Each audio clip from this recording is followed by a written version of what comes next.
আজকে বিকেলে আমি অনেকক্ষণ ঘুমিয়েছি, যার কারণে রাতে আমার একটুও ঘুম হচ্ছিল না। টিভিতে আমি একটা ভয়ানক মুভি সেভ করে রেখেছিলাম, ভাবলাম যেহেতু ঘুম আসছে না সেহেতু সেই মুভিটাই দেখা যাক। মা বাবাও ওই রুমে ঘুমাচ্ছে, তাই আমি একা বসে টিভি দেখছিলাম, লাইট অফ করা। এরই মাঝে আমার খুব জোরে ক্ষুধা পেয়ে যায়, তাই আমি রান্নাঘর থেকে খাবার গরম করে এনে তা খেতে লাগলাম। একটু পরে আমি ফ্রিজ খোলার শব্দ পাই। ঘুরে তাকিয়ে দেখি মা ফ্রিজ খুলে পানি খাচ্ছেন। আমি মাকে বললাম, ও তুমি এসেছো, ভালো হয়েছে, আমাকে একটু পানি দাও না। কিন্তু মায়ের পানি খাওয়া শেষ হলে সে বোতলটা আবারও ফ্রিজে রেখে চলে গেল।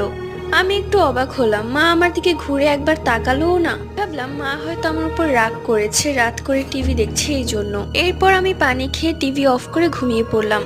সকালবেলা মাকে বললাম, তুমি আমাকে পানি দিলে না কেন? তখন মা অবাক হয়ে বলল, কখন, আমি তো ঘুমিয়েছিলাম, উঠিনি।